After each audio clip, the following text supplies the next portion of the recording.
Selamat malam teman-teman. Ini kita akan belajar dulu ya, mempersiapkan bahan kuliah ya untuk topik tifoid dan paratifoid ya. Jadi demam tifoid dan demam paratifoid ya.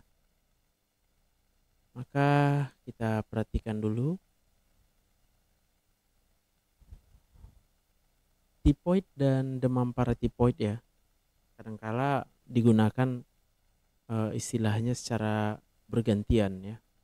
Itu juga disebut sebagai suatu demam enterik atau demam usus, suatu penyakit infeksi yang disebabkan oleh bakteri Salmonella typhi dan Salmonella paratyphi ya. Jadi yang dimaksud dengan enteric fever itu adalah keduanya ya, typhoid dan paratifoid, yang disebabkan oleh Salmonella enterica dengan serotypesnya typhi dan paratyphi, dengan manifestasinya atau gejalanya adalah demam, kemudian nyeri abdomen, dan juga adanya bintik seperti warna bunga mawar merah pada daerah perut dan pinggang ya, rose spot. Transmisi penyakit ini terjadi melalui rute fekal oral ya. Melalui rute fekal oral artinya dari makanan atau minuman yang terkontaminasi dengan kotoran ya. Masa inkubasinya itu bervariasi. Biasanya mulai dari 6 sampai 30 hari sejak kita terkonsumsi ya secara nggak sengaja mengandung bakteri Salmonella typhi dan paratyphi. Dan penyakit demam tifoid atau paratifoid ini secara klasik ada 3 tahapan klinis ya. Jadi ada 3 minggu. Di minggu pertama gejalanya suhu tubuh biasanya mulai naik secara perlahan-lahan dan di pasien mengalami bradikardia yang relatif, artinya harusnya peningkatan denyut jantung kita itu bertambah 10 kali per menit setiap mengalami kenaikan suhu 1 derajat ya. Dok, obat GERD, asam lambung, beberapa hari ini perut kembung, lambung juga nggak enak kayak begah kembung. Oke, screenshot ya. Jadi sambil aku buat bahan kuliah, sambil siapa yang perlu, oh belum aku balikkan resep, silakan di screenshot.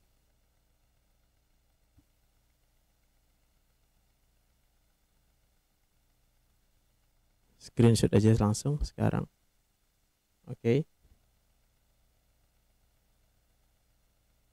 Thank you. Ya, jadi bisa disertai dengan mencret atau diare dan atau konstipasi. Jadi sembelit dan mencret bergantian bisa terjadi. Itu minggu pertama. Minggu kedua biasanya kita menjumpai keluhannya itu adalah demamnya mulai menetap. Ya, persistent fever. Ya, kemudian mulai muncul gambaran bintik seperti bintik merah seperti bunga rose, bunga mawar ya. Nah, ini gambarnya, kita lihat gambarnya. Ini kelihatan ya. Ini rose spots-nya ya. Oke. Kemudian mulai muncul gejala perut yang tidak spesifik. Perutnya rasa nggak enak dan tidak khas, tapi tetap sakit perutnya ya. Kemudian biasanya diarenya lebih jelas, lebih sering muncul mencretnya ya. Lalu setelah minggu kedua muncul fase ketiga, yaitu minggu ketiga. Komplikasinya yang terjadi itu adalah pembesaran pada hati dan limpa. Lalu bisa terjadi perdarahan di saluran pencernaan ya. Dan juga bisa terjadi kebocoran pada dinding usus dengan disertai bakteremia, masuknya bakteri ke dalam darah, dan juga peradangan pada dinding peritoneum, peradangan pada dinding perut, ya, gitu. Lalu setelah lewat minggu ketiga biasanya gejala akan mulai berkurang, ya. Tapi ini tentunya dengan pengobatan yang adekuat, ya. Bagaimana cara kita mendiagnosa adalah kita melalui deteksi bakteri di dalam darah ataupun di dalam kotoran, ya, feses, melalui kultur. Pemilihan terapi antibiotik itu harus bergantung kepada risiko seberapa besar resistensi patogen terhadap antibiotiknya, ya. Jadi nggak boleh asal-asal juga, ya, memberikan antibiotik pada penyakit-penyakit tifoid, ya. Yang paling sering digunakan adalah ceftriaxone untuk yang injeksi, ya, suntikan, dan juga antibiotik yang azitromisin yang melalui oral, diminum, ya. Beberapa individu itu bisa menjadi carrier, ya, pembawa salmonella, pembawa bakteri dia. Chronic salmonella carriers, ya. Oke. Setelah gejalanya sembuh, ya, jadi walaupun dia udah nggak bergejala tapi dia bisa jadi carrier. Nanti bahan kuliah ini saya akan upload di TikTok, ya. Jadi kalau teman-teman mau lihat gambar yang lebih jelas silakan nanti dilihat, ya. Untuk epidemiologi atau angka kejadiannya, ya, itu kira-kira 11 sampai 21 juta orang atau 11 sampai 21 juta kasus per tahunnya di seluruh dunia. Jadi cukup banyak yang mengalami tifoid, ya, dan paratifoid.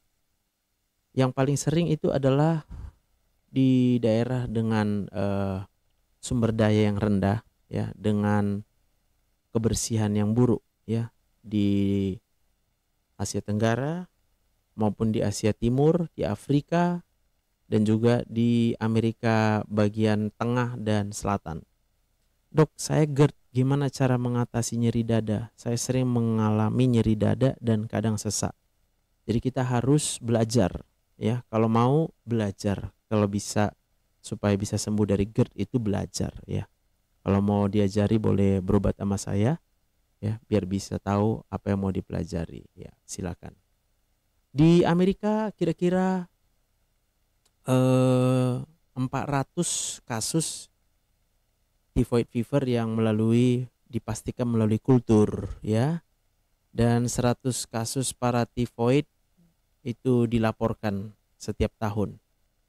Dan kebanyakan orang-orang yang sakit tifoid ini adalah orang-orang yang baru pulang dari daerah-daerah yang endemik, ya. Rumahnya mana, Bang? Nanti saya share log dari nomor ini, silakan. Untuk penyebabnya yaitu disebabkan oleh adanya bakteri yang patogen, ya, Salmonella enterica serotype-nya TV, ya. Itu akan menyebabkan typhoid fever. Nah, ini kita lihat gambar. Salmonella itu adalah bentuknya seperti batang dan dia merupakan bakteri yang gram negatif yang ditransmisikan dari orang ke orang, kontak orang ke orang, ataupun melalui makanan yang tercemar dengan kotoran feses. Ini akan menyebabkan enteric fever, ya. Oke. Jadi dia merupakan gram negatif batang, anaerob yang fakultatif dengan flagela yang peritrichous. Jadi flagelanya berkeliling. Jadi dia punya seperti cambuk-cambuk di sekeliling bakteri Salmonella ini, ya, sehingga gerakannya cukup kencang. Itu sebabnya dia cukup hebat menginfeksi, ya. Dia bisa menghasilkan hidrogen sulfide pada agar TSI. Dia merupakan suatu oksidasi negatif, tidak dapat memfermentasi laktosa. Kemudian tipe yang kedua adalah Salmonella enterica, serotipnya adalah paratipi. Ini menyebabkan paratifoid fever, ya, demam paratifoid. Ada yang serotype A, ada yang serotype B, ada yang serotype C, dan juga serotype choleraesus. Nah, di mana paling banyak salmonella ini bertumbuh, yaitu di dalam tubuh manusia, ya, untuk yang tipe Enterica TV. Sedangkan untuk spesies salmonella yang lain itu biasanya ada di hewan, ya, sedikit ada di manusia. Ya, Dok, gula darah puasa 180 apa harus minum obat? Jadi kalau kita sakit gula, yang pertama kita lakukan adalah memperbaiki lifestyle atau gaya hidup, ya, memperbaiki lifestyle atau gaya hidup. Nah, transmisinya tadi penyebarannya adalah melalui fekal oral, bisa secara langsung person to person contact, ya, di mana banyak orang yang asymptomatic carriers, jadi dia tanpa sadar membawa salmonella di dalam tubuhnya. Dok, kenapa berhenti konsumsi obat benzodiazepin, rasa cemas berlebihan dan tidur tidak lelap? Ya, karena benzodiazepin itu mengunci, ya, menutup pintu penghubung antara limbic system dengan pikiran kita. Itu secara sederhana menjelaskannya. Dan ketika obatnya di stop, maka apapun yang ada dalam pikiran kita itu akan masuk ke dalam sistem limbik, ya. Maka kalau mau sembuh, kita harus belajar mengubah mindset, ya. Sakit pinggang bagian kanan, kenapa ya, Dok? Silakan di USG dulu, kemudian di ronsen di lumbosakral, ya. Secara tidak langsung bisa melalui makanan atau air minum yang terkontaminasi. Contoh, jika meminum air dengan sistem pembuangan yang tidak sempurna, ya. Jadi terkontaminasi dia dengan bakteri salmonella. Jadi manusia adalah reservoir utama untuk salmonella TV. Ingat, salmonella memiliki flagella. Kita lihat patofisiologinya. Dari siklus hidup salmonella, ya, diawali dengan seseorang yang termakan, ya, atau terminum patogen dalam jumlah yang besar, ya. Harus jumlahnya kira-kira 100.000 bakteri. Kalau di bawah itu biasanya orang akan tahan tidak terkena infeksi salmonella. Jadi harus 100.000. Cara mengubah mindset tadi silakan berobat sama saya biar saya ajari. Jadi beda dengan Shigella. Kalau Shigella itu 10 mikroorganisme aja yang kita termakan itu bisa menyebabkan gejala, ya. Cara berpikir orang yang koma bertahun-tahun, Dok, apakah dia hidup hanya mimpi saja? Yang pasti kita nggak tahu pasti. Kalau orang koma, kemungkinan besar tidak ada lagi kesadarannya. Namanya koma. Orang yang tidak ada memiliki kesadaran, maka fungsi kognitifnya tidak berlangsung lagi, ya. Fungsi kognitifnya tidak berlangsung berarti dia nggak sadar. Jadi nggak usah pikirin orang yang nggak sadar, ya. Kemudian bakteri salmonella akan berpindah, ya. Tadi setelah termakan, bakterinya masuk ke dalam pair patches. Pair patches ini merupakan kelenjar-kelenjar getah bening yang terdapat pada dinding usus, ya. Lalu dia masuk ke dalam pair patches di distal ileum bagian distal. Dan kalau patogennya bisa sampai ke distal ileum, dia akan mulai bermigrasi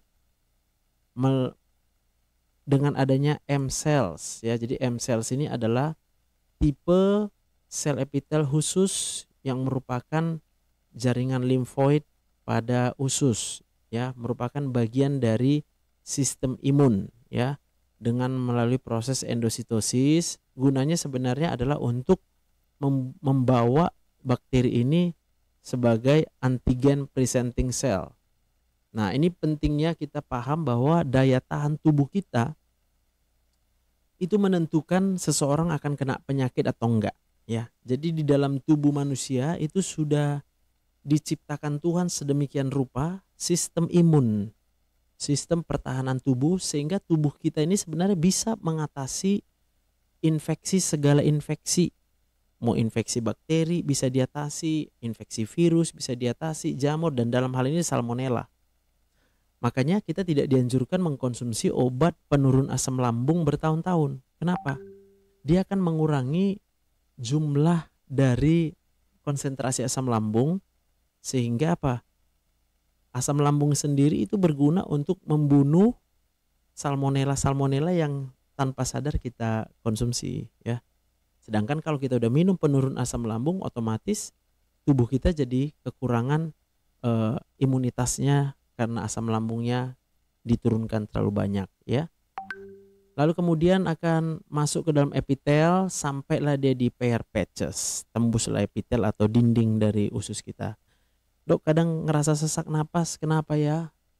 Sebaiknya sih berobat ya. Kalau kita ada keluhan penyakit apapun, berobatlah dulu ya, biar pasti.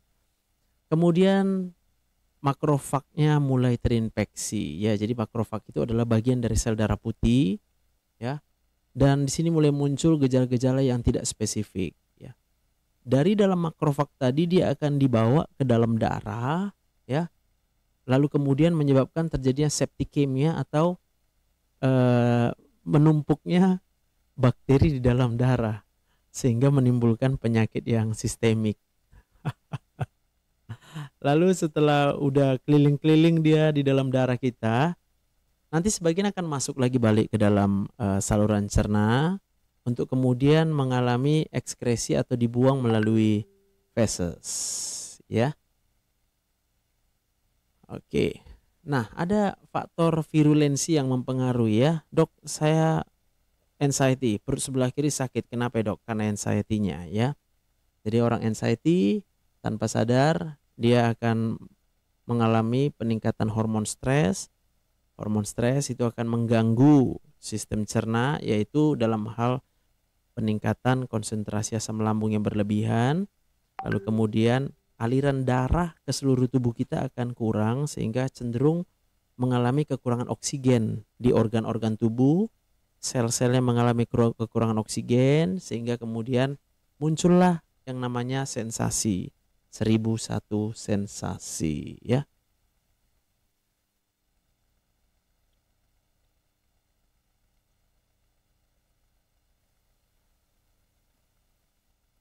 Obatnya aman ya.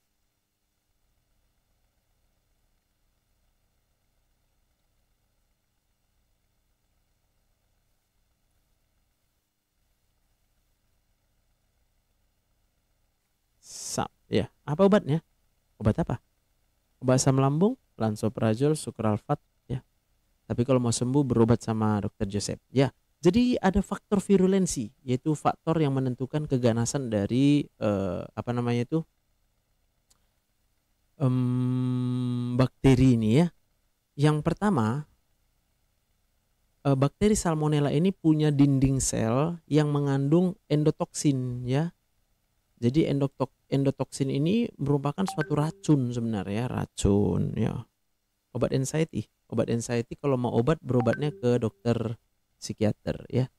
Kalau saya hanya bisa membantu tanpa obat ya, gitu.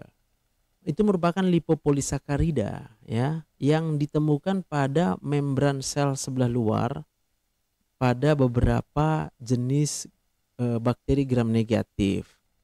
Terdiri dari antigen O ya, suatu inti dari polisakarida, dan lipid A, released by living bacteria, yang dilepaskan oleh bakteri yang hidup melalui membran yang akan mulai menonjol, dan kemudian ketika bakteri itu mengalami kematian ya.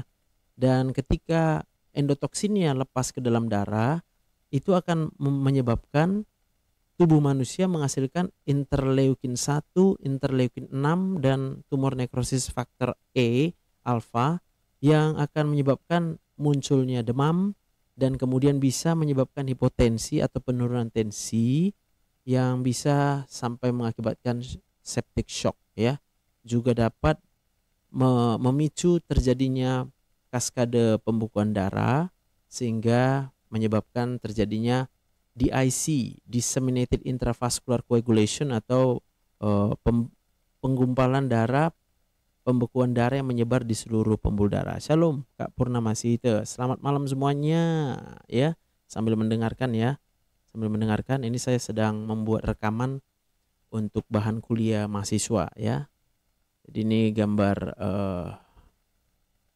lipopolisakarida yang kemudian akan menyebabkan reaksi peradangan ya. Ini organismenya ya, ini bakteri gram positif memiliki eksotoksin, super antigen, sedangkan bakteri gram negatif itu punya endotoksin. Endotoksin itu ada O antigen, core polysaccharide, lipid A dan lipopolysaccharide ya. Ini kemudian akan mengaktifasi makrofag, kemudian dia bisa mengaktifasi komplement, kemudian dia akan mengaktifasi faktor jaringan, ya kan? Kalau dia mengaktifasi makrofag, diproduksilah TNF alfa sehingga akan menyebabkan reaksi inflamasi ya. Juga akan dia memproduksi nitric oxide. Ini bisa menyebabkan penurunan tekanan darah atau hipotensi ya. Kemudian aktivasi komplement ini akan melepaskan C3A, C5A, kemudian pelepasan histamin, terjadi edema di jaringan. Nah, ini efeknya itu adalah perfusi jaringan yang berkurang, isi dari pembuluh darah intravaskular kita bisa berkurang, bisa juga oleh karena pengaktifan kaskade pembukaan darah yang berlebihan itu menyebabkan DIC, terjadi perdarahan ya. Jadi ini kalau infeksi yang disebabkan oleh bakteri tidak tertangani dengan baik ya, tidak tertangani dengan baik ya. Biaya konsul 150. Silakan. Oke, saya lanjut ya. Jadi ini yang kemudian endotoksin ini juga bertanggung jawab terhadap munculnya gejala neurologis ya. Nah, jadi kondisi neurologis kita itu akan terganggu langsung oleh endotoksin, tapi bisa juga secara tidak langsung, yaitu dengan aliran darah yang terganggu pada sirkulasi di otak kita ya. Gambaran klinisnya secara umum ya, masa inkubasinya 6-30 hari, paling sering 7-14 hari. Ini dokter buka praktek di rumah, iya benar ya. Most commonly paling sering 7-14 hari. Kalau tidak diobati, if left untreated ya, maka ketiga tahapan penyakit itu akan dilewati masing-masing biasanya seminggu tahapnya ya. Tapi sebaiknya diobati ya. Karena kalau nggak diobati nanti komplikasi yang terjadi. Karena minggu ketiga biasanya sudah terjadi komplikasi. Setelah 3 minggu mulailah berkurang gejalanya, slow regression of symptoms. Tapi pasien bisa menjadi pembawa salmonella yang kronis. Jadi kemana-mana dia bawa salmonella di badannya ya. Hesti dokter, kemarin aku kasih nomor dokter sama pasien, ada nggak dokter dihubungi sama orang Martubung? Martubung? Oh belum tahu aku. Kayaknya belum ada kak. Jadi demam tipoid itu sebenarnya adalah suatu penyakit sistemik ya. Dan bukan hanya terbatas di saluran cerna ya. Jadi bukan masalah saluran cerna ini ya. Ini masalah penyakit sistemik. Demam tipoid harus selalu kita pertimbangkan pada kasus-kasus kalau kita menjumpai pasien dengan konsul online. Silakan daftar di sini ya, nanti aku akan balas ya. Sementara ini aku siapkan dulu ini. Silakan mau konsul online, mau malam ini juga bisa. Demam tifoid harus selalu dipertimbangkan pada kasus fever of unknown origin. Jadi dokter udah cari penyebab demam tapi nggak ketemu penyebabnya. Dan juga pada orang-orang yang dengan riwayat pulang dari negara-negara atau daerah-daerah endemik yang mengandung banyak salmonella. Nah, ini perkembangan penyakitnya. Minggu pertama biasanya suhu tubuh itu mulai meningkat secara bertahap aja. Jadi dia nggak langsung tinggi suhu tubuhnya, nggak langsung demam ya. Dok, kalau banyak pikiran terus ngerasa sesak napas itu gimana ya? Berobatlah ya. Bisa terjadi bradikardia relatif, tapi kecuali pada anak-anak tidak ya. Bisa sembelit, konstipasi, bisa diare, mencret, bisa sakit kepala ya. Jadi kenapa sakit kepala? Faktornya tentunya adalah karena ketika terjadinya reaksi inflamasi itu akan menyebabkan mulai muncul hipotensinya dan aliran darah ke otak biasanya sudah mulai berkurang, atau juga bisa karena meningkatnya reaksi inflamasi sehingga di otak juga akan mengganggu reseptor-reseptor nyeri di dalam otak sehingga muncul sakit kepala pada minggu pertama ya. Saya pelupa, bahkan kejadian tahun lalu sebagian saya lupa. Hal-hal kecil menurut orang penting tapi saya lupa. Hesti Indriani. Boleh konsul sama saya dulu ya.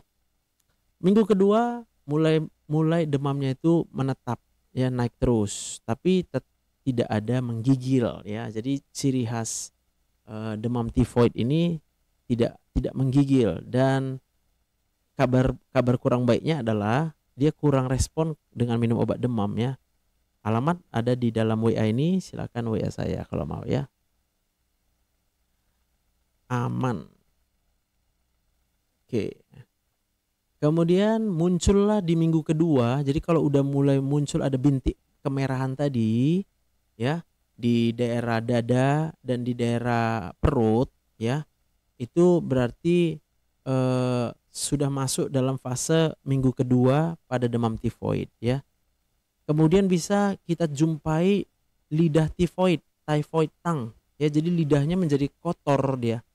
Warnanya seperti ada abu-abu, seperti ada kekuningan, dan dia membentuk selaput ya, selaput di lidah. Lidah berselaput dengan batasnya merah ya. Warna selaputnya itu abu-abu atau kekuningan ya. Itu. Kemudian mulai muncul nyeri perut yang enggak spesifik, enggak khas, pokoknya enggak nyaman lah perutnya ya. Disertai dengan tetap juga sakit kepala ya. Headache. Penasaran aku headache ini. Jadi headache ini biar tambah ilmu ya. Pain, nyeri di kepala yang disebabkan oleh iritasi dan atau inflamasi pada struktur-struktur intrakranial ataupun ekstrakranial yang memiliki reseptor nyeri ya. Contohnya selaput otak, contohnya itu adalah saraf-saraf di otak, contohnya itu adalah pembuluh darah di otak. Ini semua punya reseptor nyeri, sehingga ketika terjadi inflamasi yang dipicu oleh masuknya bakteri salmonella tadi, bisa kita alami yang namanya sakit kepala ya. Oke. Oke. Siapa yang mau nanti aku buatkan VT tentang sakit kepala, ada khusus ya. Tapi nantilah, inilah dulu kita siapkan ya. Jadi bisa juga dijumpai mencret yang warnanya kuning kehijauan ya, seperti sup kacang katanya ya. Kenapa diarenya kuning kehijauan? Udah lama, baru setengah jam Kak Nur, baru 30 menit aja. Jadi muncul karena di dinding usus kita itu kan terjadi infeksi ya oleh bakteri salmonella, sehingga akan memicu reaksi peradangan, sehingga diproduksilah nanah. Kemudian bisa ada berdarah juga karena ada nekrosis pada dinding-dinding dinding-dinding usus kita ya. Dan juga bisa mengalami obstipasi atau tidak bisa buang air besar. Kemudian terjadi sumbat di dalam ususnya. Kenapa sumbat? Karena kelenjar getah beningnya atau Peyer's patches di ileumnya itu mengalami pembengkakan ya. Swollen Peyer's patches in the ileum, karena khas daripada bakteri salmonella ini menyerang pada kelenjar getah bening yang berada di dinding-dinding usus-usus kita ya. Dok, kalau asam lambung kambuh apakah pengaruh ke jantung, Dok? Ya, pengaruh, tapi bukan asam lambungnya. Penyebab asam lambungnya itu adalah hormon stres ya.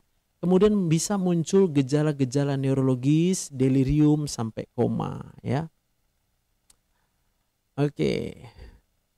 Minggu ketiga. Di minggu ketiga mulai muncullah seluruh gejala. Minggu kedua bisa tetap menetap, tapi sudah bisa muncul kemungkinan terjadinya komplikasi ya. Termasuk komplikasinya itu adalah bisa terjadi ulcerasi atau luka pada gastrointestinal di ususnya dan di lambungnya, yang bisa menyebabkan perdarahan atau juga bisa menyebabkan ususnya jadi berlubang, perforasi, tembus ya. Karena apa? Patogen ini, salmonella ini bisa menyebabkan nekrosis atau kerusakan pada dinding usus melalui reaksi inflamasi. Penyakit campak apakah ada pantangannya? Penyakit campak ya berobatlah penyakit campak ya. Dok, setelah habis bangun tidur tiba-tiba leher nggak bisa nengok ke kiri, Dok. ya itu karena terlalu tegang ototnya ya. Penyakit campang itu karena virus ya. Jadi minum obat penurun panas sudah cukup, jangan digaruk. Kalau ada gatal minum obat anti gatal ya, gitu. Dan bisa menyebabkan penyakit yang berat, misalnya ruptur, jadi pecah ususnya. Kemudian bisa menyebabkan peritonitis, peradangan pada dinding peritoneum perut. Ini bahaya ya, bisa menyebabkan kematian. Lalu bisa terjadi pembesaran pada hati dan limpa. Kenapa? Karena bakteri Salmonella ini menyerang sel-sel makrofag, dan sel-sel makrofag itu juga banyak terdapat di liver dan di limpa ya, sehingga di situ terjadi inflamasi dan menyebabkan pembesaran ya, pembesaran pada organ hati dan organ limpa. Pada kasus yang jarang itu bisa menyebabkan sepsis ya, meningitis, miokarditis, jadi jantungnya pun bisa meradang, sel otot jantungnya, hanya karena si salmonella ini. Jadi ingat, salmonella atau tifoid tidak semata-mata hanya bicara tentang infeksi pada saluran cerna ya. Ini adalah penyakit yang menginfeksi seluruh organ tubuh kita, mulai dari kepala sampai ujung kaki ya. Dan bahkan bisa menyebabkan gagal pada ginjal ya, renal failure.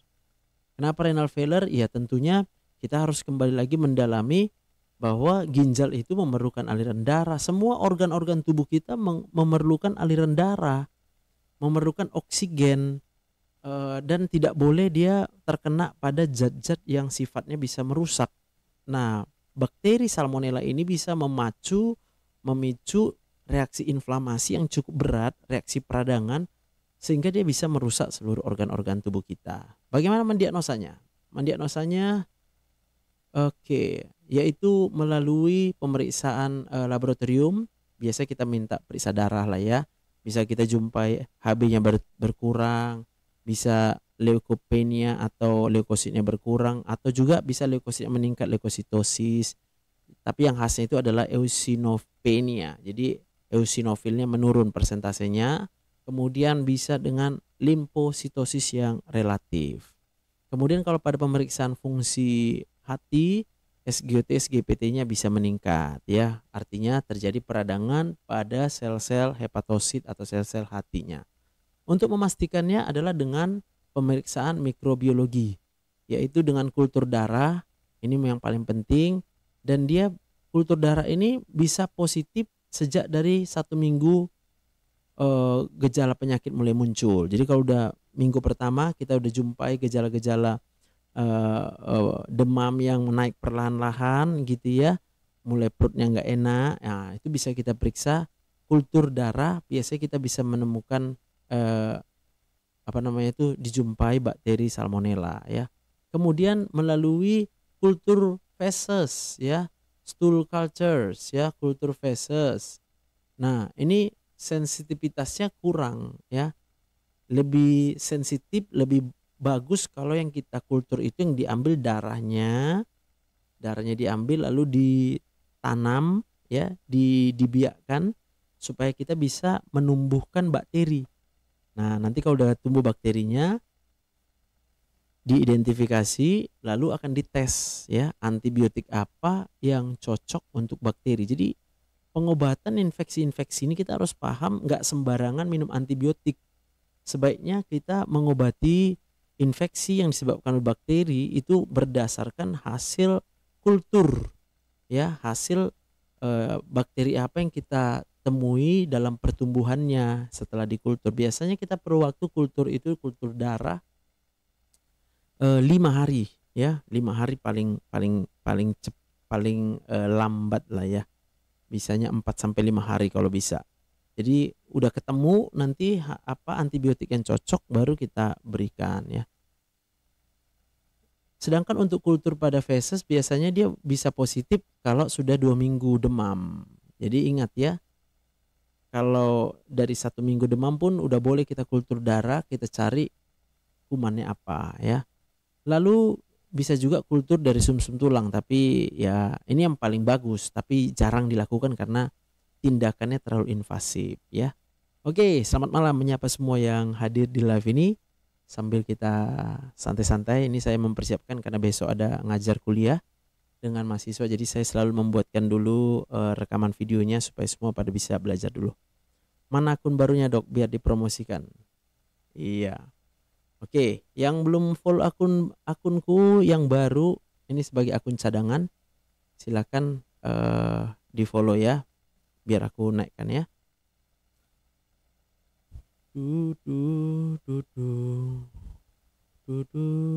Sabar ya. Home live. Yes. Nah, aku udah masuk. Aku minta guest request. Muncul. Lalu aku akan okekan. Ya. Audio on nih. Lalu aku akan yes. Oke guys, itu ya. Ini akun barunya silahkan di follow. Cadangan. Kita kan harus jaga-jaga. Rugi kalau nggak lihat Dokter Joseph Live itu rugi kan. Karena lihat Dokter Joseph Live itu bisa jadi obat sakit kepala. Lihat Dokter Joseph Live itu bisa jadi obat sakit perut. Bisa jadi obat sakit pinggang. Bisa obat kaki bengkak ya kan. Jadi di follow jaga-jaga aja ya. Oke, jadi demam tifoid dan paratifoid ini adalah suatu penyakit yang kalau di Amerika wajib dilapor. Kenapa? Karena mereka takut banget dengan penyakit ini ya, karena cukup berat komplikasinya dan dia merupakan suatu penyakit menular. Karena dia menular, maka pemerintah dinas kesehatannya itu harus mengambil kebijakan yang cepat ya, supaya tidak terjadi penyebaran penyakit yang tidak terkontrol ya. Gimana ngobatinya? Ya, pengobatannya tentunya dengan terapi antibiotik ya. Amang kalau habis buang air kecil terus sakit itu kenapa ya? Coba dicek dulu urinnya di laboratorium biar dipastikan ya.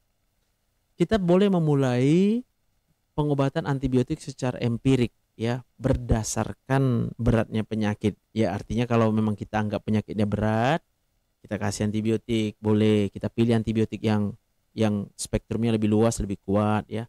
Dan juga kita pertimbangkan adanya kemungkinannya resistensi obat antibiotik ya. Patogen-patogen yang dia sangat resisten dengan antibiotik ya. Dan kita harus kemudian mengikuti pengobatan selanjutnya berdasarkan ini antimicrobial susceptibility testing. Jadi kita harus menguji antibiotik apa yang cocok kita berikan pada pasien ya. Gitu ya. Monggo di follow akun yang lagi naik ini ya, itu ada akun saya supaya bisa kalau mana tahu jaga-jaga ya, biar ada akun sekunder, akun cadangan biar bisa tetap bisa live. Untuk infeksi-infeksi yang tidak ada komplikasi bisa kita berikan azitromisin ya, azitromisin. Kemudian untuk infeksi yang mengalami komplikasi, untuk yang dia resiko patogen yang tidak terlalu resiko resisten antibiotik, boleh kita berikan cephalosporin generasi ketiga yaitu ceftriaxone. Sedangkan untuk yang risiko tinggi terhadap yang sudah resisten terhadap antibiotik atau ini dia no travel or recent travel to Iraq or Pakistan. Jadi negara Irak dan Pakistan sekarang adalah sebagai negara paling endemik yang paling berbahaya kandungan salmonellanya. Jadi kuman salmonella yang berasal dari Irak dan Pakistan itu cukup ekstrim ya. Jadi kalau kita tanya sama pasien apakah ada baru dari Irak atau Pakistan, kita pilih aja langsung antibiotiknya yang carbapenem. Gitu ya. Carbapenem ya. Lalu kita harus melakukan terapi antibiotik yang ditarget ya. The following antibiotics should only be given after confirming susceptibility. Jadi kita harus memberikan antibiotik yang bawah ini sebenarnya sebaiknya setelah kita memastikan apakah bakterinya itu, salmonellanya itu sensitif atau enggak dengan antibiotiknya. Tapi ya mohon maaf, di Indonesia rata-rata kita langsung kasih ciprofloxacin karena memang pilihannya sedikit ya. Tapi kalau pasiennya mau, sebaiknya kita lakukan dulu kultur ya, kultur. Baru kita boleh memberikan ciprofloxacin. Bayangin aja tuh. ya. Mungkin di antara kita yang ikut live ini pasti sering dengar antibiotik Cipro. Kayaknya gampang banget lah, bisa dibeli di mana-mana gitu ya kan. Nah, itu salah satu yang menyebabkan resistensi antibiotik. Akhir Februari di Indonesia GERD tambah radang empedu tanpa batu. Sekarang radang kembung batuk berdahak. Boleh, kalau mau sembuh boleh berobat ke saya. Jadi antibiotik ini akan memperpanjang lamanya ekskresi bakteri melalui feses ya. Itu dia. Jadi nggak bisa asal-asal, nanti jadi banyak kali menyebar salmonella kalau kita terlalu sering mengkonsumsi antibiotik ya. Relapse is common, jadi kekambuhan itu biasa pada penyakit tipoid dan tetap memerlukan pengobatan kembali dengan benar tentunya ya. Jadi pengobatan yang paling benar itu dengan demam tifoid dan paratifoid ini adalah sebaiknya kita lakukan kultur darah. Lalu kita lakukan uji sensitivitas terhadap antibiotik supaya bisa kita pastikan ya. Dok, saya ada penyakit GERD dan benjolan di lambung, dok. Penyakit saya disertai pup hitam dan darah segar, dok. Siap. Itu berarti harus berobat ya. Kalau mau berobat sama saya boleh daftar di sini, kirimkan hasil-hasil pemeriksaannya nanti biar saya bisa analisa. Komplikasi yang akut yang pertama adalah terjadinya usus yang perforasi atau usus yang berlubang ya, bowel perforation ya, yaitu ketika dinding usus kita itu seluruh dindingnya itu, seluruh lapisan itu tembus ya. Karena tembus maka isi dari usus itu bisa keluar masuk ke dalam rongga peritoneum. Ini bisa disebabkan oleh trauma, contohnya trauma tusuk ya, kena tusukan atau karena terjadi iskemia ya. Iskemia itu artinya apa? Darahnya nggak jalan di dinding usus sehingga sel-sel yang tidak mendapat aliran darah dengan cukup itu akan mengalami kematian selnya, lalu kemudian akan nekrosis dan jadi bolong.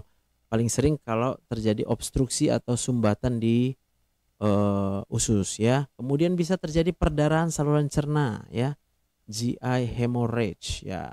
Nah, dari sini nanti kita bisa lihat belajar bagaimana menentukan darahnya dari mana. Jadi cukup dengan melihat warna dan bentuk kotoran, bisa melihat dari muntah, bisa kita tahu darahnya dari mana ya. Jadi kalau orang ada muntah darah, warna darahnya itu adalah merah terang, itu bisa bersumber dari esofagus atau kerongkongan ya. Kalau dijumpai juga bisa buang air besarnya merah terang juga, bisa juga dari bawah keluar kalau terlalu banyak darahnya yang terjadi perdarahan gitu ya. Sampai ya warnanya itu ada yang warna merah terang, ada warna merah gelap, ada warna hitam. Nah, itu semua punya makna ya. Jadi dari tabel ini itu bisa kita perhatikan ya. Kemudian kalau dia dari lambung, darahnya itu bisa bercampur, ada yang merah terang, ada yang merah gelap. Lalu buang air besarnya juga bisa warna merah terang. Tapi kalau dia hanya perdarahan ringan, biasanya muntahnya juga berwarna seperti kopi. Kalau dia dikit aja lukanya, muntahnya kayak kopi. Lalu buang air besarnya itu warnanya hitam gitu ya. Kalau dia tadi perdarahan dari usus 12 jari, muntahnya akan bercampur, ada yang warna merah terang, ada yang warna merah gelap, sama ada bekuan-bekuan darah ya. Kalau fesesnya biasanya dia ada warna merah gelap, juga ada warna hitam ya. Itu kalau berdarahnya banyak. Tapi kalau dia hanya sedikit berdarahnya dan itu bisa bersumber dari usus 12 jari, maka dia bisa kalau muntah itu seperti kopi ya, muntahnya seperti kopi. Kemudian buang air besarnya bercampur, ada yang warna hitam dan juga bercampur dengan kotorannya ya. Kotorannya warna normal tapi ada warna hitam seperti hitam pekat ya gitu. Sedangkan kalau perdarahan dari saluran cerna bagian bawah ya, Kalau dari usus besar dia biasanya kalau perdarahannya berat itu warnanya seperti ada kemerah terang dan ada yang merah gelap dan dia mirip jelly ya, jelly, jelly. Sedangkan kalau dia perdarahannya ringan saja, kotorannya itu hanya bintik-bintik aja merahnya ya, bintik-bintik merah aja ya. Kalau dia dari sigmoid, dia warnanya bisa warna merah terang kalau dia buang air besar. Dan ingat ya, kalau dia saluran cerna bawah, dia kalaupun muntah nggak mengandung darah, saluran cerna bagian bawah. Kalau dia saluran cerna bagian atas, baru muntahnya bisa berdarah ya. Lalu kotorannya itu juga sama seperti dari kolon, bintik-bintik aja, ada bekuan-bekuan darah merah di situ ya. Kalau dia dari rektum, nah biasanya kalau di rektum atau udah dekat ke anus ya, kalau dia berdarah itu seperti garis-garis, membentuk garis di kotorannya. Jadi perhatiin aja. Kalau dia kotorannya bergaris-garis itu berarti dari rektum atau dekat ke anus. Ya paling sering lah dari ambeien ya kalau seperti itu ya. Dok, kalau gastritis lambung dan radang usus besar udah 3 tahun dok, saya udah bosan dengan sukralfat. Berobat sama aku kalau udah bosan sama sukralfat ya. Berobat sama aku, daftar di nomor ini ya. Oke, kita lanjutin. Lalu bisa terjadi kolesistitis atau peradangan pada kandung empedu ya. Nah, jadi peradangan kandung empedunya ini terjadi karena jumlah bakteri salmonellanya cukup banyak ya. Sehingga dia akan menyebabkan dinding pada kandung empedu itu mengalami inflamasi ya. Sebenarnya yang bahaya itu adalah ketika jumlah bakteri yang ada di dinding kandung empedu ini kemudian masuk ke dalam aliran darah lalu menyebabkan sepsis ya. Jadi kolesistitis itu penanganannya tentunya yang terbaik adalah dengan antibiotik dan jangan terlambat. Kalau dia udah sampai yang kasus berat, kadang-kala memang harus dioperasi juga ya. Kemudian bisa menyebabkan hepatitis, jadi peradangan pada sel-sel hepatosit ya. Di jantung, bakteri salmonella juga bisa menyebabkan peradangan pada sel otot jantung atau miokarditis ya. Jadi kalau dia miokarditis, terjadi inflamasi pada miokardium itu akan menyebabkan jumlah darah yang dipompa itu berkurang. Kemudian bisa menyebabkan gangguan konduksi listrik di jantung ya. Sebenarnya paling sering itu karena infeksi virus, bisa juga karena demam rematik akut, bisa juga karena kondisi sistemik seperti lupus ataupun sindrom vaskulitis ya. Kita coba lihat gambarnya. Nah, ini jantung yang normal. Sedangkan pada yang miokarditis kita lihat otot jantungnya jadi menebal, tapi menebal disebabkan oleh reaksi inflamasi ya. Jadi, dok saya ada GERD dan ada merah-merah di dinding kerongkongan saya, itu gimana dok? Itu berobatlah kuncinya ya. Kalau mau sembuh berobat ya teman-teman ya. Oke, kita lihat lagi ya. Kemudian pada sistem pernapasan ya, salmonella juga bisa menyebabkan penyakit pada pernapasan yaitu pneumonia. Pneumonia artinya peradangan pada jaringan inflamasi pada alveolar space dan juga interstitial tissue. Jadi sel-sel di dalam paru-parunya itu mengalami peradangan ya.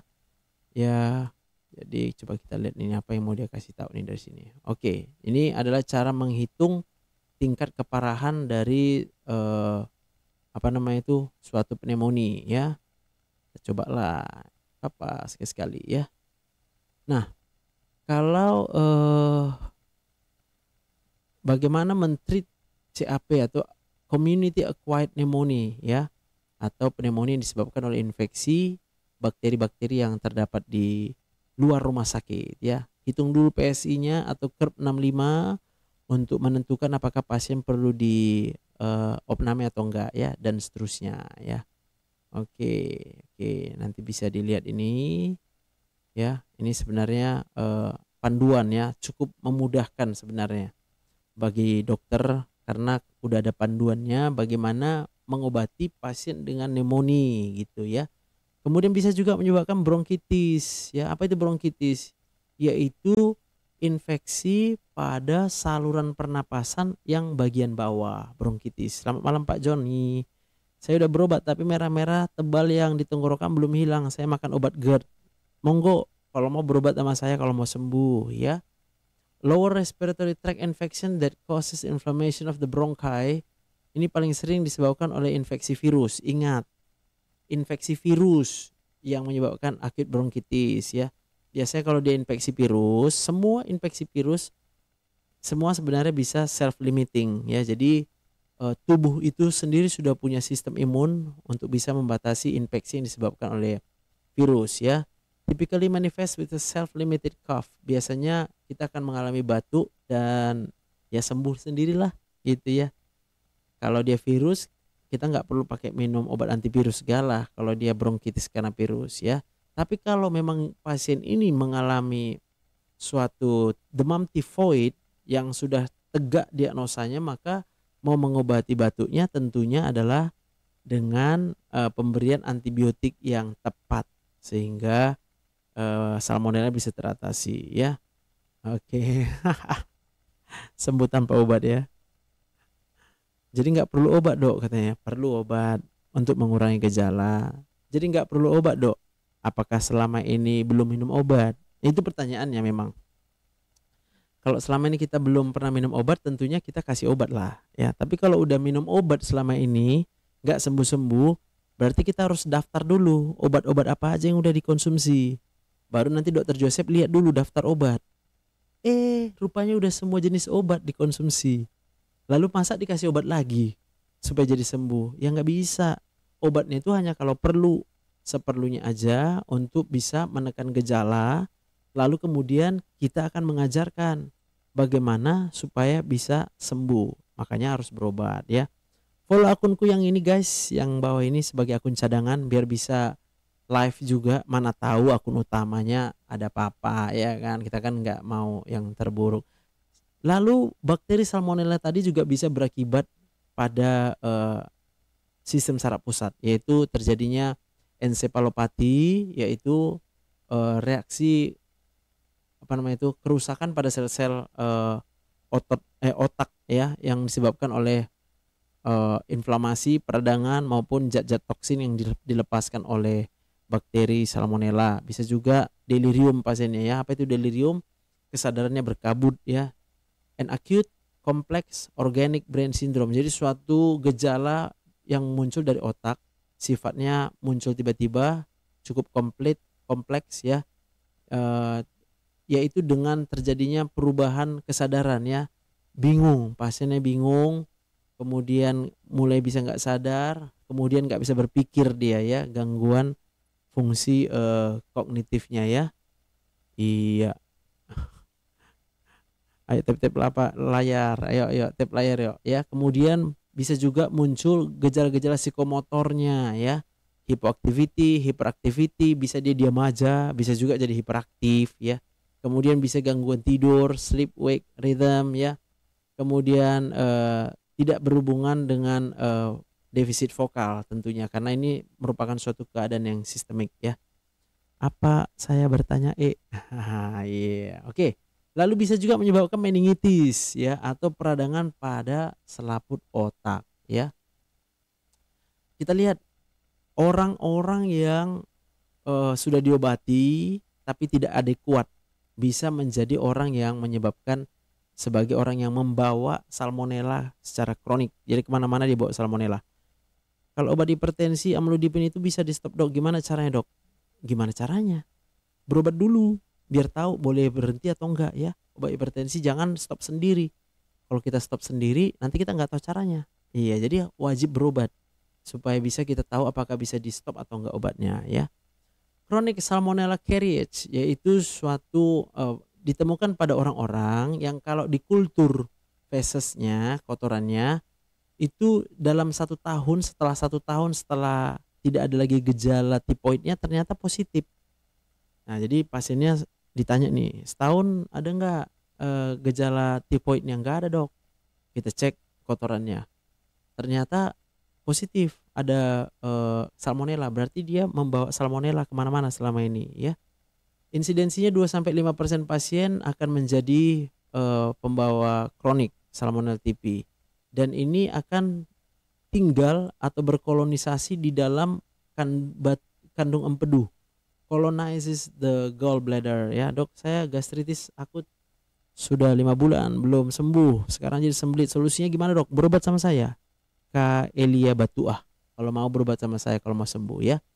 Gambaran klinisnya biasanya nggak ada gejala dia, karena dia hanya pembawa atau carrier saja.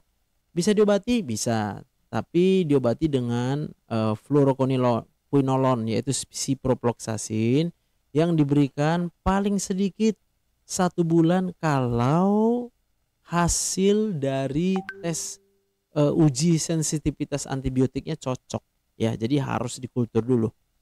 Menyebabkan asam lambung apa ini? Lemak di hati nggak bisa, nggak ada hubungan sama asam lambung ya. Lemak di hati itu tidak ada hubungan sama asam lambung.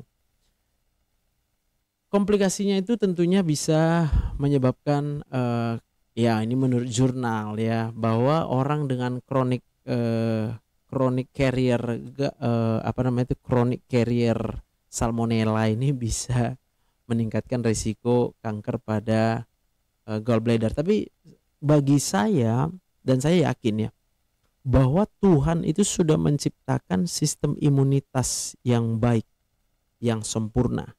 Tetapi sistem imunitas manusia ini sangat dipengaruhi kontrolnya dari dalam otak. Jadi di sistem limbik kita itu berlangsung semua proses hormon yang akan mengatur sistem imun kita. Dengan kata lain, sistem limbik itu adalah bagian dari pusat perasaan ya, fight or flight, sistem saraf otonom, yang kemudian akan mempengaruhi seluruh proses-proses di dalam tubuh kita ya. Dokter lagi baca yang di mana ya dok? Ini, aku lagi baca yang ini. Ini ya. Nih, lah tuh kan, kelihatan juga aku kan? Iya udah, kalau lihat mau gini juga enak, nggak apa-apa. Yes. Ya kan, daripada penasaran kawan-kawan ya, ini dokter ini nengok apa nih ya? Aku kasih lah. Oke, biar ku apa dulu ya. Komplikasinya tadi adalah meningkatkan risiko terjadinya kanker pada gallbladder atau kandung empedu.